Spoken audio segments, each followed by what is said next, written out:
Hello friends, आप सभी का एनसीईआरटी ज्ञान पर मैं सबको एक बार फिर से तहे दिल से स्वागत करता हूं। दोस्तों, पिछली वीडियो में हम लोग जो एनएमएस का आपका एग्जाम हुआ था दोस्तों, उसका हम लोग टोटल 90 क्वेश्चन मैथ का देख चुके थे और उसका सोल्यूशन में मिला चुके हैं। तो दोस्तों, उम्मीद करता हूँ कि आपने भी अपना सोल्यूशन मिला चुका होगा और आपने भी पता कर चुका कि आपका 90 में से कितना सही हुआ। तो दोस्तों, आप लोगों की डिमांड पे मैं फिर से अवर सेट का सोलिस्टिक एप्टीट्यूड टेस्ट का 90 क्वेश्चन जो भी रहेगा दोस्तों, इसका सोल्यूशन मिलाने वाला है, जिसमें से आपका मैथ से रहेगा क्वेश्चन और रहेगा साइंस से और रहेगा सोशल साइंस से। तो इन तीन टॉपिक से क्वेश्चन रहने वाला है। तो चलिए दोस्तों, इसका भी हम लोग आंसर मिलाने वाले हैं।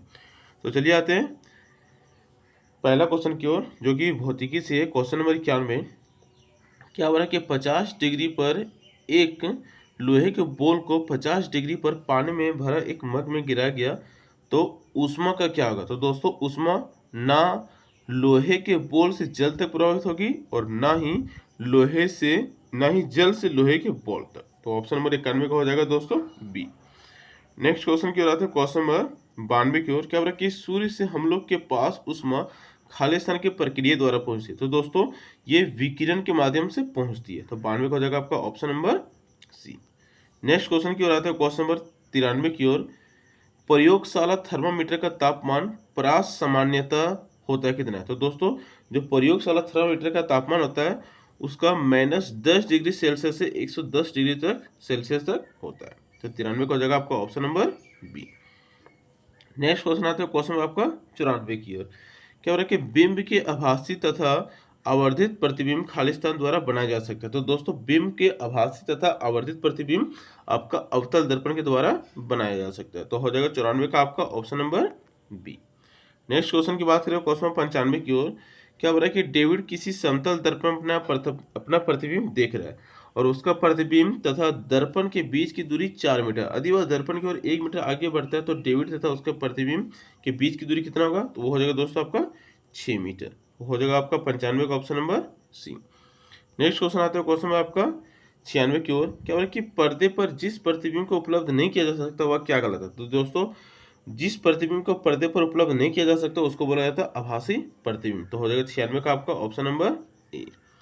नेक्स्ट क्वेश्चन आता है क्वेश्चन नंबर 97, जब बिंब को उत्तर लेंस के बहुत नजदीक रखा जाता है तो बना प्रतिबिंब कैसा होता है। दोस्तों, आभासी होता है, सीधा होता है और बड़ा बड़ा बोले तो आवर्धित होता है। तो हो जाएगा आपका 97 का ऑप्शन नंबर बी।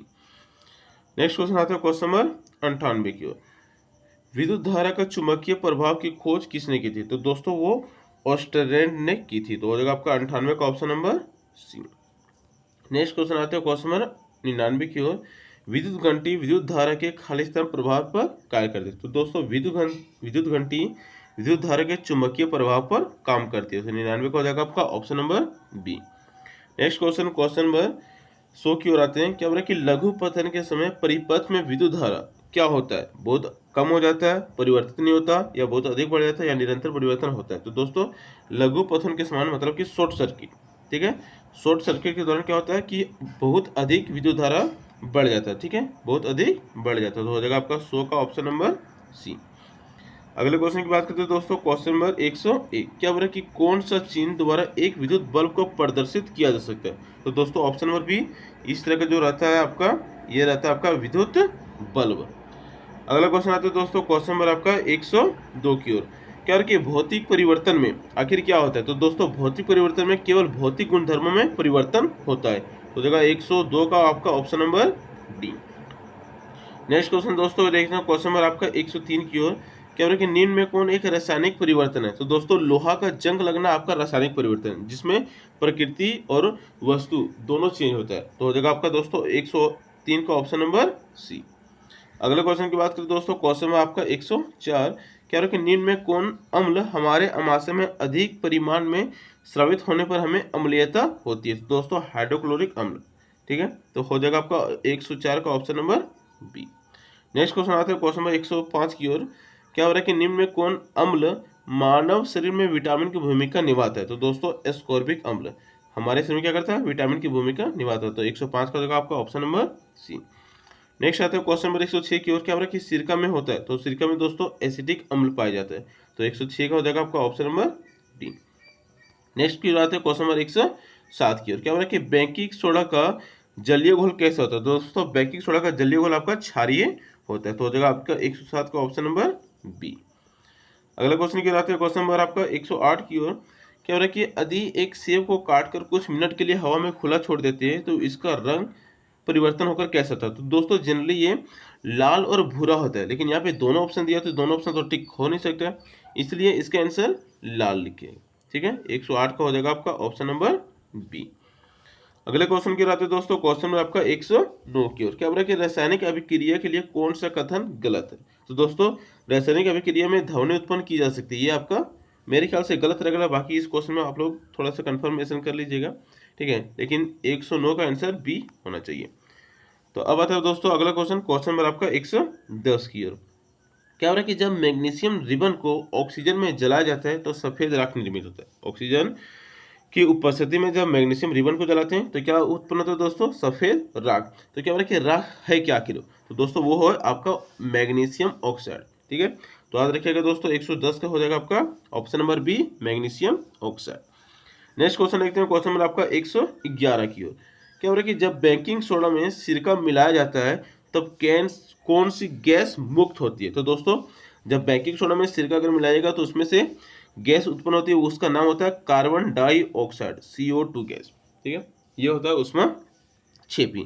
अगला क्वेश्चन देखते हैं दोस्तों, क्वेश्चन नंबर 112 की ओर। क्या बोला कि जब मृदा बहुत अधिक क्षारीय होती है तब पौधा ठीक से नहीं बढ़ता और इसकी गुणवत्ता में सुधार लाने तो मृदा में क्या मिलाया जाना चाहिए? तो दोस्तों अगर मृदा अधिक क्षारीय होती है तो उसमें अम्लीय मिलाई जाती है, लेकिन दोस्तों यहाँ पे अम्लीय कोई है नहीं ऑप्शन में, इसीलिए हम लोग क्या करेंगे, यहाँ पे जैविक पदार्थ करेंगे, मतलब क्या कि ऑर्गेनिक मैटर मिलाया जाता है, जिससे मृदा क्या होती है, सुधार होती है। तो 112 का हो जाएगा दोस्तों आपका ऑप्शन नंबर ए, जैविक पदार्थ। नेक्स्ट क्वेश्चन की ओर आते हैं दोस्तों, क्वेश्चन नंबर आपका 113 जो कि बायोलॉजी से था। ठीक है, दो सेक्शन भी हम लोग देख चुके हैं, फिजिक्स का और केमिस्ट्री का। अब आते हैं हम लोग बायोलॉजी का। तो क्वेश्चन नंबर 113 क्या बोल रहे हैं दोस्तों कि रेशम प्राप्त करने हेतु रेशम कीटों का पालन क्या कहलाता है? तो दोस्तों रेशम कीटों को जो पालते हैं उस क्रिया को बोला जाता है आपका सेरीकल्चर। रेशम कीटों का पालना क्या कहलाता है? सेरीकल्चर। तो हो जाएगा 113 का हो जाएगा दोस्तों आपका option number B. Next question देखते हैं, क्वेश्चन नंबर 114 की ओर। क्या बोल रहा है कि दूध का खट्टा होना कौन सा परिवर्तन है? दोस्तों दूध का खट्टा होना, तो दूध से खट्टा होता है फिर क्या बन जाता है, वो दही बन जाता है। ठीक है, तो ये रासायनिक परिवर्तन है। तो 114 का हो जाएगा आपका दोस्तों ऑप्शन नंबर सी। अगले क्वेश्चन की बात करते हैं, क्वेश्चन नंबर 115 की ओर। खाली स्तन लाल रक्त कण के भीतर एक लोह रंजक पाया जाता है, तो दोस्तों वो होता है हीमोग्लोबिन। ठीक है, हीमोग्लोबिन लाल रक्त के कण के भीतर एक लोह रंजक पाया जाता है। तो हो जाएगा आपका दोस्तों 115 का ऑप्शन नंबर डी। तो दोस्तों क्वेश्चन नंबर 116 की ओर देखते हैं। क्या हो रहा है कि क्लोरोफिल द्वारा पत्तों द्वारा संचित ऊर्जा क्या है? तो दोस्तों वो होता है प्रकाशीय। तो 116 का हो जाएगा आपका ऑप्शन नंबर सी। अगले क्वेश्चन की ओर आते हैं दोस्तों, क्वेश्चन नंबर आपका 117 की ओर। तो क्वेश्चन नंबर 117 की ओर देखते हैं हम लोग। क्वेश्चन नंबर 17 क्या बोल रहा है 117 कि हवा जो हम लोग सांस में लेते हैं छोटी थैलियों के आर पार जाती है, जिसे क्या बोला जाता है? तो दोस्तों उसको बोला जाता है कुपिका। तो 117 का हो जाएगा आपका option number D. Next question की बात करते हैं, क्वेश्चन नंबर 118। रेशम कीट खाली स्तन से निर्मित तंतु को स्रावित करता है, तो दोस्तों प्रोटीन। रेशम कीट प्रोटीन से निर्मित तंतु को स्रावित करते हैं। तो 118 का हो जाएगा आपका ऑप्शन नंबर बी। अगला क्वेश्चन देखते हैं, क्वेश्चन नंबर दोस्तों 119 की ओर। क्या हो रहा है कि खाली स्तन कार्बोहाइड्रेट का सरलतम रूप है? तो दोस्तों कार्बोहाइड्रेट का सरलतम रूप क्या है? तो वो आपका ग्लूकोज। तो 119 का हो जाएगा आपका option number A. Next question देखते हैं दोस्तों, क्वेश्चन नंबर 120 की ओर। क्या कि पौधों में जल का परिवहन किसके द्वारा होता है? तो दोस्तों पौधों में जल का परिवहन जाइलम द्वारा होता है और भोजन का परिवहन फ्लोएम द्वारा होता है। ठीक है, तो याद रखिएगा 120 का हो जाएगा जल का परिवहन किसके द्वारा होता है? तो जाइलम के द्वारा। तो 120 का हो जाएगा आपका ऑप्शन नंबर ए। अगला क्वेश्चन देखते हैं दोस्तों, क्या हो रहा है कि जीव का अग्र स्वाद शीर्ष स्वाद कैसा होता है? दोस्तों यहाँ पे क्या हो रहा है कि the tip of tongue taste. तो दोस्तों वो होता है मीठा। जो जीव का सबसे आगे वाला भाग का स्वाद होता है वो होता है आपका दोस्तों मीठा। यहाँ पे होता है मीठा, उसके बाद होता है यहाँ पे नमकीन।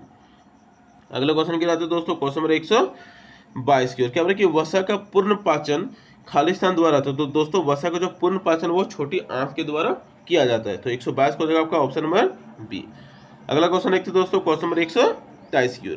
क्या बोला कि निम्न में कौन वृक्ष को मल निकासी तालाबों की दिशा में रोपा जाता है तब मल जल को शीघ्र शुद्ध करने में सहायता करता है? दोस्तों जो ये पेड़ है वो क्या होता है कि गंदगी में मल निकासी के किनारे लगाए जाते हैं। और ये पेड़ है यूकेलिप्टस, जिसको हम लोग लिप्टस्पा के पेड़ भी ठेठी भाषा में कहते हैं। तो दोस्तों ये क्या करता है कि गंदे जगह पर रोपा जाता है और उस इलाका को वो साफ करता है। तो 123 को जगह दोस्तों आपका option number D. Next question देखते हैं दोस्तों, क्वेश्चन नंबर 124 की ओर। क्या हो रहा है कि निम्न में कौन अपमार्जक नहीं है? तो दोस्तों आपका ऑप्शन नंबर हो जाएगा सी, कौवा। देखो दोस्तों यहाँ पे स्क्वेंजर मतलब होता है कूड़े करकट में खाना ढूंढने वाला, ठीक है। नेक्स्ट क्वेश्चन देखते हैं दोस्तों, क्वेश्चन नंबर 125 की ओर। क्या है कि निम्न में कौन अपर्दन का कारण नहीं है? तो दोस्तों सेलों का विखंडन अपर्दन का कारण नहीं। अपर्दन मतलब क्या होता है कि मृदा के ऊपरी परत क्या हो जाना, हट जाना। तो दोस्तों अतिचारण क्या कारण होता है, न्यूनीकरण जिसको बोलते हैं डिफ्रोस्टेशन, ठीक है, जंगलों को काट देना उसके कारण होता है, बाढ़ के कारण होता है। तो किसके कारण नहीं होता है? तो दोस्तों किसके कारण नहीं होता, तो याद रखिएगा सेलों का विखंडन के कारण मृदा अपरदन नहीं होता है। नेक्स्ट आता है दोस्तों क्वेश्चन नंबर 126 की ओर। क्या बोला कि कन्नौज है? तो दोस्तों कन्नौज आपका उत्तर प्रदेश में है। ये तो सिंपल सा क्वेश्चन था। तो 126 को हो जाएगा दोस्तों आपका ऑप्शन नंबर सी। अगला क्वेश्चन देखते हैं। क्या बोला कि मिनहाज ई सिराज लिखते थे? तो दोस्तों वो कौन सी भाषा में लिखते थे? तो वो फारसी भाषा में लिखते थे। तो 137 को हो जाएगा आपका ऑप्शन नंबर बी। नेक्स्ट आते हैं करण थे करण। तो दोस्तों करण लेखक ऑथर थे। तो 128 का हो जाएगा आपका ऑप्शन नंबर सी। क्वेश्चन आते हैं दोस्तों नेक्स्ट 129 नंबर। क्या हो रहा है कि रजिया सुल्तान के बारे में कौन सत्य नहीं है? दोस्तों अगर सत्य रहता तो वह इल्तुतमिश की लड़की थी, ये तो सही था। वह बहुत प्रतिभावान थी इसलिए तो सुल्तान बनी थी। उसके बाद क्या हो रहा है कि वह समर्थ प्रशासिका थी, ये भी सही था। नेक्स्ट क्वेश्चन ऑप्शन में डी हो सकता है दोस्तों कि वह अपनी मृत्यु तक प्रसन्नता से शासन की थी। ये हो सकता है कि ये आपका सत्य नहीं है। तो हो जाएगा 129 का ऑप्शन नंबर डी सही। अगला क्वेश्चन की ओर आते हैं दोस्तों, क्वेश्चन नंबर 130 की ओर। क्या हो रहा है कि चंगेज खां खालिस्तान जनजाति के शासक? तो दोस्तों वो मंगोल का था। तो 130 का हो जाएगा आपका option number B. Next question की ओर आते हैं दोस्तों, क्वेश्चन नंबर 31 की ओर, जो कि इसका आंसर थोड़ा सा हमको कंफ्यूजन लग रहा है। क्या हो रहा है कि फारसी पद अबद तथा अब्दी शब्द अब से व्युत्पन्न हुआ है, जिसका अर्थ क्या होता है? तो दोस्तों इसका थोड़ा सा आंसर कंफ्यूजन लग रहा है। तो इस क्वेश्चन को अभी डॉट में छोड़ते हैं, इसका आंसर कभी और कमेंट में हम पिन कर देंगे आंसर। दोस्तों नेक्स्ट क्वेश्चन आते हैं क्वेश्चन नंबर 132 की ओर। क्या बोला कि हम्पी खालिस्तान साम्राज्य की राजधानी थी? तो दोस्तों हम्पी आपका विजयनगर साम्राज्य की राजधानी थी। तो 132 को हो जाएगा आपका option number C. Next question देखते हैं क्वेश्चन नंबर आपका 133 की ओर। क्या हो रहा है कि गोंड लोग वृहद जंगली क्षेत्र में रहते थे जिसे गोंडवाना कहा जाता था, जिसका अर्थ क्या होता है? तो दोस्तों गोंडों द्वारा बसा हुआ देश को गोंडवाना कहा जाता था। तो 133 का हो जाएगा दोस्तों आपका option number A. Next question की बात करें दोस्तों, क्वेश्चन नंबर आपका 134 की ओर। क्या हो रहा है कि किसी संत की जीवनी का लेखन क्या कहलाता है? तो दोस्तों हेगियोग्राफी कहलाता है। तो हो जाएगा आपका 134 का option number D. Next question की बात करें, क्वेश्चन नंबर आपका 135। रासलीला कहाँ जाने वाला लोकगीत के पौराणिक कथाओं का वर्णन करते हैं? तो दोस्तों ये राधा कृष्ण। तो हो जाएगा आपका 135 का ऑप्शन नंबर सी। उम्मीद कर रहा हूँ दोस्तों कि आपको जो मैं आंसर बता रहा हूँ आपको समझ में आ रहा होगा। हो सकता है कि इसमें से कुछ आंसर मैं आपको जवाब नहीं दे पाया हूँ अभी, तो उसका हो सकता है कि मैं कमेंट में दे दूँ। बाकी आप लोग दोस्तों वीडियो पर लाइक कीजिएगा और चैनल पर पहली बार आए तो चैनल को जरूर से जरूर सब्सक्राइब कीजिएगा। तो दोस्तों आते हैं आपका अगला क्वेश्चन, क्वेश्चन नंबर 136 की ओर। क्या हो रहा है कि किसने राजपूतों तथा मुगलों शासन के विरुद्ध कई युद्ध लड़ा था? तो दोस्तों महाराणा रंजीत सिंह ने। तो 136 का हो जाएगा दोस्तों, सॉरी दोस्तों क्या बोला क्वेश्चन, राजपूतों तथा मुगलों शासकों के विरुद्ध कई युद्ध लड़ा था, ठीक है। तो ये हो जाएगा आपका महाराणा रंजीत सिंह। तो 136 का ऑप्शन नंबर सी। अगला क्वेश्चन की बात है दोस्तों, क्वेश्चन नंबर 137 की ओर। क्या बोला कि औरंगजेब की मृत्यु हुई थी? तो दोस्तों औरंगजेब की मृत्यु 1707 में हुई थी। तो 137 का हो जाएगा आपका ऑप्शन नंबर बी। अगले क्वेश्चन आते हैं दोस्तों जो कि भूगोल से था, अभी हिस्ट्री का हम लोग सेक्शन देखे थे। 138 नंबर क्वेश्चन क्या है कि सजीव निम्न में से किस अनुच्छेद का मुख्य घटक है? दोस्तों वो है बायोस्फीयर, जिसको जैवमंडल कहा जाता है। तो 138 का हो जाएगा दोस्तों आपका ऑप्शन नंबर बी। अगले क्वेश्चन की बात करें, क्वेश्चन नंबर 139। क्या बोला कि पृथ्वी की त्रिज्या कितनी है? तो दोस्तों पृथ्वी की त्रिज्या 6378 किलोमीटर। नेक्स्ट क्वेश्चन की बात करें दोस्तों, क्वेश्चन नंबर आपका 140 की ओर। क्या बोला कि भूकंप की तीव्रता मापी जाती है? तो दोस्तों रिएक्टर मापनी द्वारा। दोस्तों वैसे हम बोले तो भूकंप आपका सिस्मोग्राफ द्वारा मापा जाता है, लेकिन जो उसका पैमाना होता है वो रिएक्टर स्केल द्वारा मापा जाता है। तो 140 का हो जाएगा दोस्तों आपका ऑप्शन नंबर सी। नेक्स्ट आते हैं क्वेश्चन नंबर 141 की ओर। क्या बोल रहा है कि बादल खालिस्तान एक एकत्रित समूह है। तो दोस्तों वाटर ड्रॉपलेट्स, जिसको बोलते हैं जल बिंदुओं का समूह है। छोटे छोटे जल बिंदु मिलकर के क्या बनाते हैं, आपका बादल बनाते हैं। तो 141 का हो जाएगा दोस्तों आपका ऑप्शन नंबर बी। नेक्स्ट आते हैं क्वेश्चन नंबर 142 की ओर। क्या बोले कि जल दिवस मनाया जाता है? तो दोस्तों जल दिवस आपका 22 मार्च को मनाया जाता है। ठीक है, नेक्स्ट क्वेश्चन आते हैं क्वेश्चन नंबर 143 की ओर। सामान्यतः गर्म समुद्री धारा का उत्पत्ति स्थल दोस्तों ये भूमध्य रेखा के निकट होता है, जहाँ पे गर्म समुद्री हवाएं बहती है और फिर समुद्री हवाएं गर्म से और ठंडे की ओर जाती है। तो 143 हो जाएगा दोस्तों आपका ऑप्शन नंबर बी।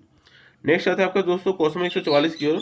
उष्णकटिबंधीय सदाबहार वन पाए जाते हैं। तो दोस्तों ये आपका जनरली 23.5 डिग्री कर्क रेखा से लेकर 23.5 डिग्री मकर रेखा के बीच पाई जाती है। और दोस्तों उसमें भारत भी आता है, ऑस्ट्रेलिया भी आता है, चीन भी आता है। तो दोस्तों ये आता है, लेकिन इसका आंसर भारत और ऑस्ट्रेलिया में से कोई एक हो सकता है, लेकिन यहाँ पे आंसर दोनों देती है, इसीलिए थोड़ा सा कन्फ्यूजन बन रहा है। बाकी इसका आंसर क्या होगा वो बाद में आप लोग को पता चल जाएगा जब एलएमएस का आंसर क्या आएगा, लेकिन मेरे ख्याल से अभी ऑस्ट्रेलिया और भारत दोनों ही आंसर आपका सही हो सकता है। नेक्स्ट आता है दोस्तों क्वेश्चन नंबर 145 की ओर। क्या हो रहा है कि किस प्रकार का मार्ग भूगर्भ के लिए बनाया जाता है, मतलब कि अंडरपास बनाया जाता है? तो दोस्तों उसको बोलते हैं सबवे। इसको बोलते हैं सबवे, जो जमीन के नीचे से बनाया जाता है, जैसे कि कोई रेल हो गया, रेल के अंदर से रास्ता बनाते हैं, उसको बोलते हैं सबवे। तो 145 का जगह आपका ऑप्शन नंबर सी। नेक्स्ट आता है क्वेश्चन दोस्तों क्वेश्चन नंबर 146। क्या बोले कि कोलकाता नदी के किनारे स्थित है? तो दोस्तों कोलकाता आपका हुगली नदी के किनारे स्थित है, जो कि गंगा का ही एक भाग था। ठीक है, तो 146 को जगह दोस्तों आपका ऑप्शन नंबर बी। नेक्स्ट आते हैं क्वेश्चन नंबर 147 की ओर दोस्तों। कह रहे कि विश्व का सबसे बड़ा बेसिन क्या है? तो वो आपका अमेजन बेसिन। तो हो जाएगा 147 का ऑप्शन नंबर ए, विश्व का सबसे बड़ा बेसिन अमेजन बेसिन। नेक्स्ट आते हैं दोस्तों क्वेश्चन नंबर 148 की ओर। कह रहे कि निम्न में से कौन सहारा मरुभूमि की वनस्पतियों में शामिल नहीं है? तो दोस्तों विलो आपका सहारा मरुस्थल जो है वहां पे पाया नहीं जाता है। नेक्स्ट आता है दोस्तों क्वेश्चन नंबर 149 की ओर, जो कि आपका नागरिक शास्त्र सेक्शन से है। कह रहे कि कौन धर्मीय समुदाय की तथा कथित निम्न जाति द्वारा दलित शब्द को प्रयुक्त होता है? तो दोस्तों हिंदू धर्म में। तो 139 का हो जाएगा 149 का हो जाएगा दोस्तों आपका ऑप्शन नंबर ए। अगला क्वेश्चन आता है दोस्तों क्वेश्चन नंबर 150 की ओर। क्या बोल रहे कि विधानसभा के सदस्य होते हैं? तो दोस्तों विधानसभा के सदस्य होते हैं और राज्य की जनता द्वारा निर्वाचित होते हैं। मतलब कहने का मतलब क्या है कि अगर झारखंड की बात करें तो झारखंड में जो विधायक होगा, विधानसभा के सदस्य को क्या बोलते हैं? विधायक।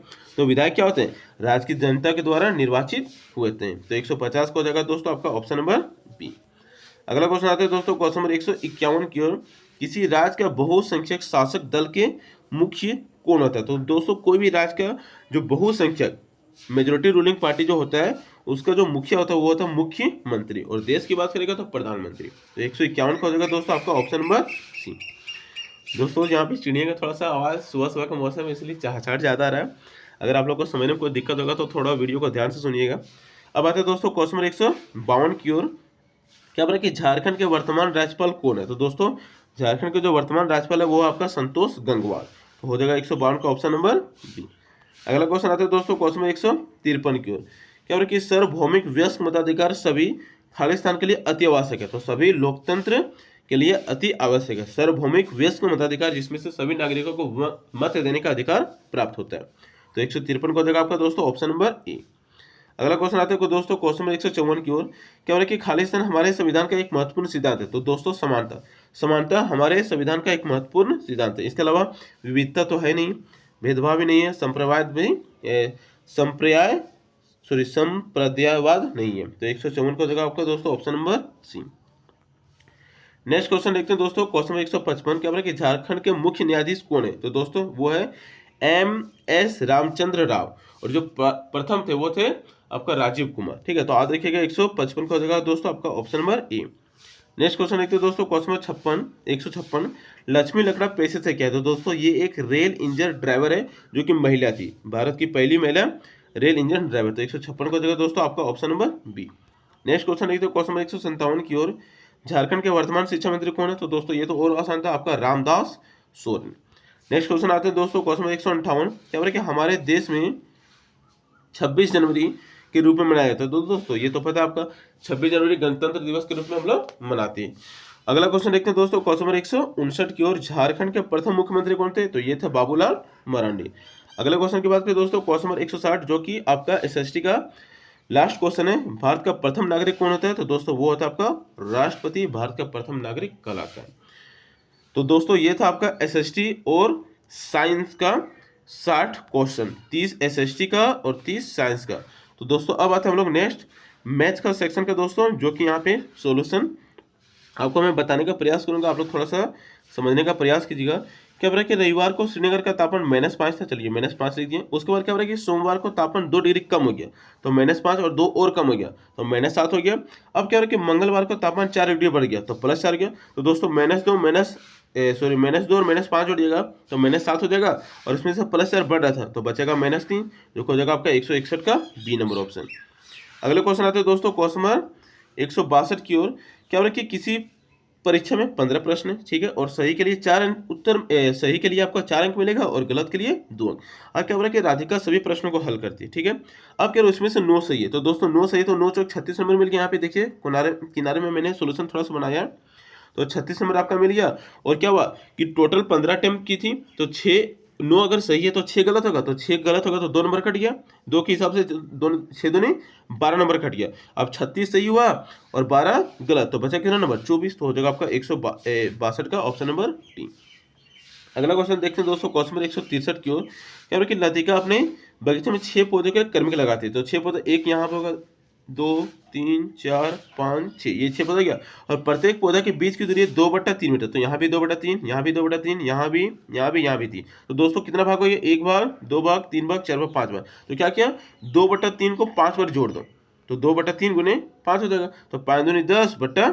तो यहाँ पे पूर्णांक में तोड़िएगा तो हो जाएगा 3 पूर्णांक 1/3 मीटर। यहाँ पे किनारे मैंने दोस्तों बनाया हुआ भी, ये देख लीजिए जोड़ करके, ठीक है, यहाँ पे जोड़िएगा तो आपका आंसर आ जाएगा 10/3। अगर इसको पूर्णांक में तोड़िएगा तो आ जाएगा 3 पूर्णांक 1/3, ये वाला नहीं है, ठीक है, ये वाला है, तो हो जाएगा आपका 163 का ऑप्शन नंबर बी।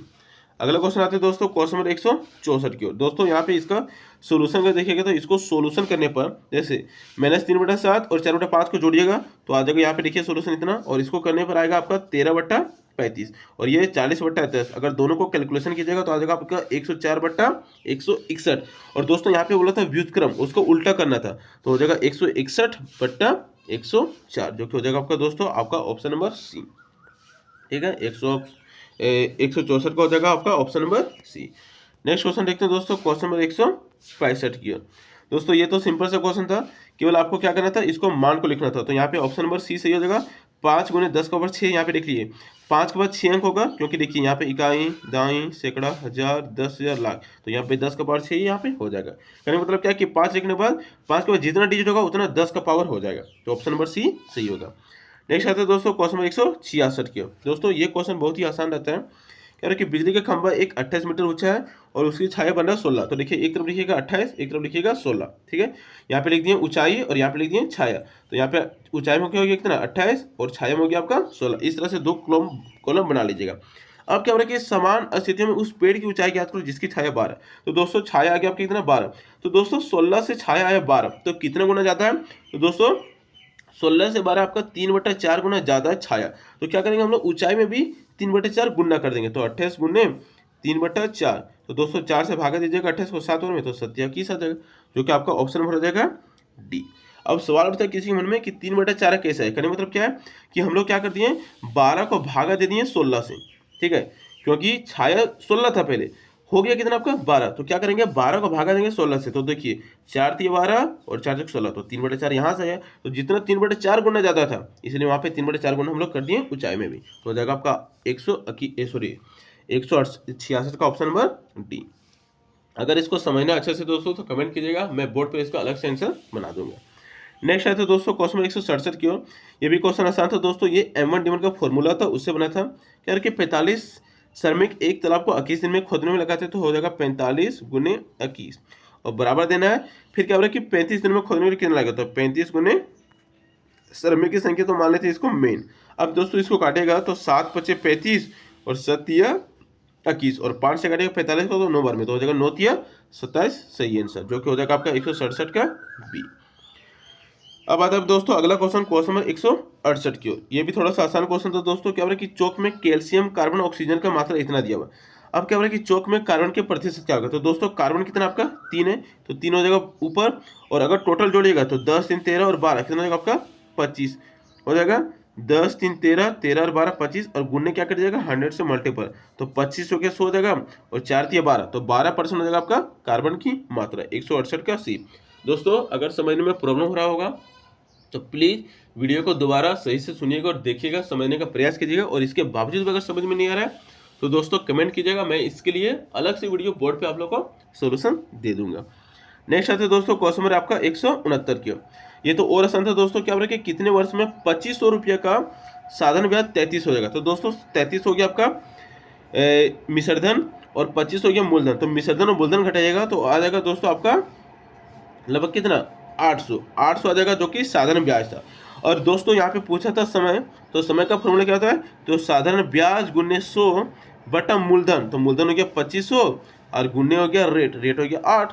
तो दोस्तों इसको अगर काटिएगा तो 2 जीरो से यहाँ पे 2 जीरो हो जाएगा और 8 से काटिएगा 800 को तो आ जाएगा 100 बार में, और फिर 25 से काटेगा 100 को तो 4 बार में आ जाएगा। तो देखा आपका 4 आंसर सही। तो 169 का हो जाएगा आपका ऑप्शन नंबर 4 वर्ष।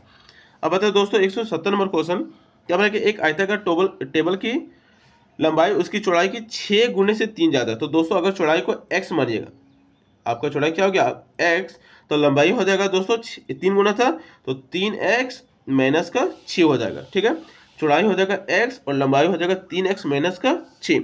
और परिमाप दिया था दोस्तों 20, तो परिमाप दिया था 20, तो परिमाप क्या था दोस्तों 2 गुने लंबाई जोड़ चौड़ाई बराबर क्या हो जाएगा 20। अब दोस्तों 2 से अगर काटिएगा 20 को तो 10 बार में कटेगा। ठीक है, और यहाँ पे हो जाएगा लंबाई 3x प्लस 6 और चौड़ाई हो जाएगा x। तो दोस्तों दोनों को जोड़िएगा तो 3 और 1 4x हो जाएगा, 4x माइनस 6। तो दोस्तों 4x माइनस 6 बराबर कितना हो जाएगा आपका 10 हो जाएगा, और 6 को इधर लेगा तो 16 हो जाएगा, और 4 से काटिएगा 16 को तो 4 और पे मतलब कि x बराबर आ गया आपका 4, मतलब कि चौड़ाई हो गया 4, तो लंबाई निकालिएगा तो 4 दिया 12 में 6 गया तो 6 आ जाएगा आपका। तो जो हो जाएगा आपका 170 का बी। अगला क्वेश्चन देखते हैं दोस्तों क्वेश्चन नंबर 171 की ओर। 171 थोड़ा सा कंफ्यूजन लग रहा है दोस्तों, अभी इसको छोड़ते हैं। और 172 का आंसर हो जाएगा दोस्तों आपका 120 डिग्री। 172 क्या हो जाएगा आपका 120 डिग्री। दोस्तों यहाँ पे थोड़ा सोल्यूशन जगह कम, इसलिए समझाने में प्रॉब्लम आ रहा है, लेकिन याद रखिएगा 171 का 172 का आंसर हो जाएगा डी नंबर। अगला क्वेश्चन आता है दोस्तों क्वेश्चन नंबर 173 की ओर। ये भी दोस्तों आसान था क्वेश्चन। ये था आपका समकोण त्रिभुज था एक ठो, और एक कोण दिया था आपका कर्ण दिया था 7.5। ठीक है, 7.5 दिया था और लंब दिया था 4.5। तो दोस्तों क्या कीजिएगा कर्ण स्क्वायर करके लंब स्क्वायर घटा दीजिएगा तो आपका आएगा आधार स्क्वायर, जो कि आपका आंसर आ जाएगा बी नंबर आंसर। ठीक है, याद रखिएगा दोस्तों कर्ण स्क्वायर को करना है।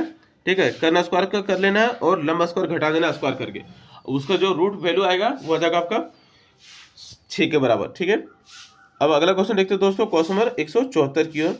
ये भी आसान था दोस्तों। एक सीट का आयताकार परिमाप है 100 सेंटीमीटर और लंबाई दिया था 32। तो सबसे पहले दोस्तों इसका चौड़ाई निकालिएगा, और चौड़ाई निकालने के बाद ठीक है, जैसे हम आपको बताते हैं कि 2 गुने लंबाई जो चौड़ाई बराबर क्या दिया आपका 100 दिया है, और आपका 32 दिया क्या चाहिए आपका लंबाई, तो यहाँ पे लंबाई की आप 32 मानिएगा। अब 2 से काटिएगा 100 को तो 50 में कटेगा, और बी हो जाएगा 50 माइनस 32, तो बचेगा कितना आपका बचेगा 18। अब देखिए 32 हो गया लंबाई और 18 भी हम लोग निकाले चौड़ाई, तो दोनों को गुना कीजिएगा, तो दोनों को गुना करने पर आ जाएगा आपका 576 सेंटीमीटर स्क्वायर। अब आता है दोस्तों क्वेश्चन नंबर 175 की ओर। तो 75 बहुत ही ज़्यादा ट्रिकी था दोस्तों। अगर हम इसको पूरा मान लें तो ये आपका वृत्त हो गया, और वृत्त का परिमाप क्या था 2πr। तो 2 गुने पाई की वैल्यू 22/7 और r दिया आपका 7, तो 7 काट दीजिएगा तो 22 दुना कितना हो जाएगा आपका 44। लेकिन प्रॉब्लम क्या दोस्तों कि यहाँ पे एक भाग बचा हुआ है। ठीक है, तो 3 भाग है आपका, तो 3 भाग का क्या होता है गुने 3/4 कर देंगे। ठीक है, टोटल पूरा है एक भाग, लेकिन हमको एक भाग नहीं निकाला क्योंकि यहाँ पे एक हिस्सा गायब है, तो 3 हिस्सा है, तो इसलिए 3/4, टोटल 4 में से 3 हिस्सा है, तो 4 से काटिएगा 44 को तो 11 बार में, तो 11 थी 33। कहने का मतलब क्या है कि इस भाग से लेकर इस भाग तक आंसर आ गया आपका 33, और बचा ये 7 और ये 7, तो 7 7 14, तो 33 में 14 जोड़ दो आ जाएगा आपका आंसर 47, दोनों प्लस कीजिएगा। तो अब आते हैं दोस्तों क्वेश्चन नंबर 176 की ओर। क्या हो रहा है कि लंबाई है 40, चौड़ाई है 35। ठीक है, और 20 से 4 मीटर का चौड़ा रास्ता बनाया गया, 2 रास्ता। तो दोस्तों इस तरह से एक आयताकार प्लॉट है, एक यहाँ पे रास्ता और एक यहाँ पे रास्ता, और रास्ते का क्षेत्रफल निकालिएगा तो क्या करना पड़ेगा दोस्तों, इसका लंबाई हो जाएगा सेम 40 मीटर और चौड़ाई दिया 4 मीटर, तो दोनों को गिनिएगा 40 जो कि 160 हो जाएगा आपका लंबाई गुने चौड़ाई, और इसका रास्ता दिया दोस्तों ये हो जाएगा आपका 35 और चौड़ाई रास्ता दिया 4, तो 35 होकर 4 कीजिएगा तो आ जाएगा कितना आपका 140। अब दोनों को क्षेत्रफल जोड़िएगा तो 0 6 4 10 के 0 हाथ बचा 1 आ जाएगा 300। अब दिक्कत क्या है दोस्तों कि ये बीच वाला रास्ता 2 बार गिना है, तो ये आपका वर्ग हो गया, क्यों क्योंकि 4 इधर से 4 इधर से 4 इधर से 4 इधर से, तो वर्ग का क्षेत्रफल हो जाएगा 4 चक 16, तो 300 में 16 घटा दीजिएगा तो आपका आ जाएगा 284। नेक्स्ट आते हैं दोस्तों क्वेश्चन नंबर 177 की ओर। तो 77 क्या हो रहा है कि 5 और 6 का गुणजों का अंकगणितीय माध्य। तो सबको क्या कीजिएगा, 5 का प्रथम 6 गुणज लिखिएगा। तो 5, 10, 15, 20, 25, 30 ये हो गया 6, और सबको जोड़ के 6 से भागा दे दो तो आ जाएगा आपका 17.5। नेक्स्ट आते हैं दोस्तों क्वेश्चन नंबर 178 का। क्या हो रहा है कि 8 विद्यार्थियों का भार दिया हुआ है। अब कह रहा है माध्य का, तो सबसे पहले आरोही क्रम में उसको सजाओ, और 20 का 2 है बचा हुआ, तो दोनों को जोड़ के क्या कर दो, भागा दे दो 2 से, तो हो जाएगा आपका 178 का ऑप्शन नंबर सी 30.5। और यहाँ पे बहुलक पूछा था, बहुलक में किसकी संख्या ज्यादा रहते हैं, तो 7 का संख्या ज्यादा है। देखिए तो 1 बार, 2 बार, 3 बार, 4 बार, तो इसलिए हो जाएगा आपका ऑप्शन नंबर डी। और अंतिम क्वेश्चन दोस्तों, एक थैला में 6 कंचा है जिसका नंबर 1 से 6 तक है। तो कोई भी एक कंचा निकालेगा तो प्रायः क्या हो जाएगा, तो टोटल संख्या हो जाएगा आपका 6, मतलब कि NS बराबर क्या हो जाएगा, टोटल संख्या 6 हो गया। और एक में से 6 में से कोई भी कंचा निकालेगा, 1 number, 2 number, 3 number, 4 number, 5 number, 6 number से कोई भी एक कंचा निकाला, तो कोई भी कंचा निकाला तो एक बार में एक ही कंचा निकलेगा, तो हो जाएगा इसका प्रायः 1/6, जो कि हो जाएगा आपका ऑप्शन नंबर डी। तो दोस्तों उम्मीद करता हूँ कि टोटल मैंने सेट का आपका क्वेश्चन नंबर 180 तक समझाया, 91 से लेकर। उम्मीद करता हूँ कि आपको दोस्तों समझ में आया हो, और आप हमें कमेंट में जरूर बताइएगा कि 180 में से आपका कितना सही हुआ। तो दोस्तों मिलते हैं ऐसे और वीडियो में, अभी के लिए इतना ही। जय हिंद, जय भारत। और दोस्तों अगर आप लोग चैनल पर पहली बार आए तो चैनल को सब्सक्राइब कीजिएगा और वीडियो को लाइक कीजिएगा। और दोस्तों अगर आपको कोई भी क्वेश्चन में कन्फ्यूजन हो या समझ में नहीं आया तो जरूर से जरूर कमेंट कीजिएगा, मैं उस क्वेश्चन को बोर्ड पे आपको सोल्यूशन दे के समझाऊंगा। तो दोस्तों मिलते हैं अगले वीडियो में, अभी के लिए इतना ही।